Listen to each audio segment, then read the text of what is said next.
Let me ask you a question at home before I introduce you to my next guest. How are you feeling about your finances? Because many Canadians and millennials in particular feeling a huge sense of anxiety when it comes to their finances. Well, here to break it down for us, talk about some of the latest statistics, I'm joined by Tyler Wood. He's a senior wealth advisor over there at Meridian. Tyler, welcome. Great to have you here.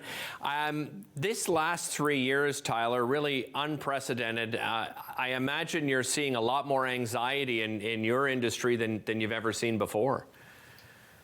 Yeah, absolutely. You know, Meridian recently conducted a survey, and the results were that millennials are definitely feeling a lot of anxiety, a lot of uncertainty around their finances.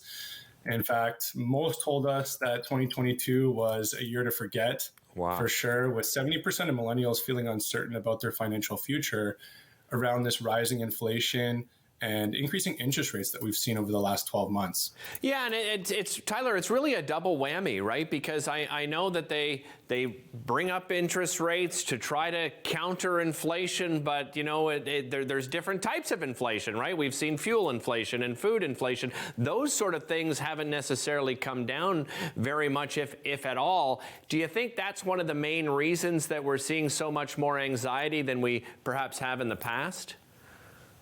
Yeah, absolutely. And, you know, millennials, this is really the first time we're going through this high inflation economy, right? So it absolutely makes sense, you know, never experiencing it before. And I think you just saw on the screen there, 77% said that the rising inflation economy left them with a pit in their stomach. So there's this really visceral reaction to that. But that being said, there is some hope as well. 61% of millennials responded saying that they're motivated to take action to refresh their finances in 2023. And most are hopeful that better times lie ahead. So they're looking at kind of a financial reset. So if we talk about that, what exactly does that look like? So I think a financial reset, really, it's about taking stock of your current financial situation, understanding where you're at today, and understanding that the world around us has really changed, right? With interest rates higher, what impact has that had on you for things like a mortgage or any borrowing that you might have to do in the future, or what you already currently hold? And how is that going to impact your investment plans going forward? You know, the cost of retirement is going to be increasing. Are your savings habits really keeping up and keeping pace with the goals that you have for yourself? Well, I don't know if you saw the latest stat. I believe it might have been from BMO. You can correct me if I'm wrong, but people are saying they feel that they need probably about $1.7 million for retirement. That is an astronomical number, Tyler. It is a staggering number. I saw that report as well. I think, you know, it breaks down differently for everyone. Right. So it's hard to put one stat out there and say one number is going to impact every Canadian.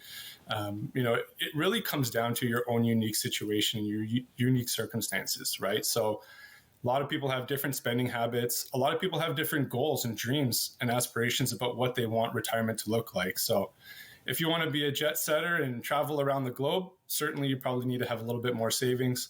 But it depends on each individual. For that demographic, millennials, Tyler, I wonder if any of them are even investing yet because they don't even feel like they have the money to save and invest. What from your experience, are millennials trying to get into investment at this time, or you know, even a couple of years ago? Yeah, I'd say there's a mixed bag, right? Millennials kind of span this broad generation, myself included, where some are a little bit more established. They have, you know, they're a bit further along in their career and they have the ability to save more consistently. And then you have some of the younger millennials who haven't yet reached those milestones yet. So for them, there's a little bit more of a challenge to get that savings in place. I'd say my top advice for any young investor is to really try to build the right habits early, right? We want to be spending less than we earn, and we want to automate our investments and make sure that that's factored into our budget. What do you mean? What do you mean by? Sorry to stop you there, Tyler. But what do you mean by automate your investments? So definitely setting up automatic contributions to investment accounts, whether that being RSPs or TFSAs. right?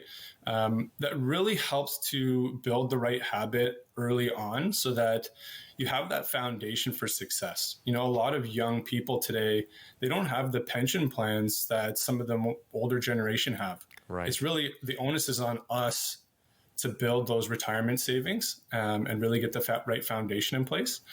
So automating savings is an excellent way to do that and staggering those investments over time.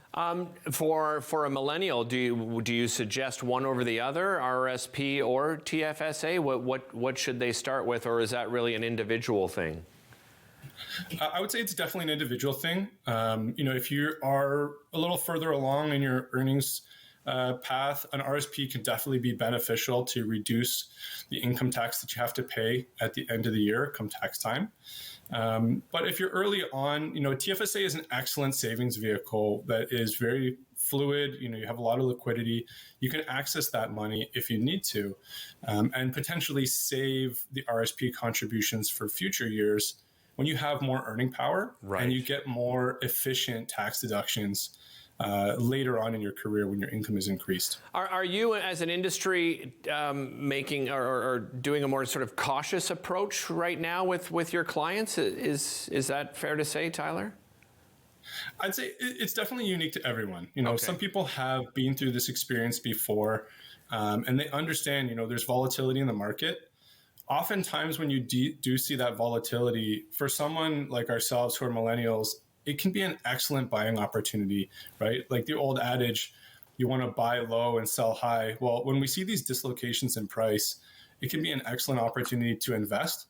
So, my advice is if you're feeling uncertain and you want to get a good tackle on getting a financial reset, speak to a financial professional that you trust.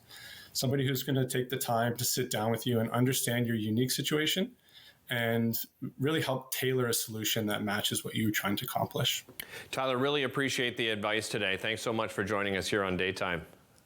Thank you, Derek. Thank you for having me. Oh, you're welcome. And, good luck with your own personal investments, not only Tyler, but of course you at home. Don't go anywhere. Coming up after the break, where we'll be introducing you to a fabulous guest who's got a brand new show right here on Rogers TV.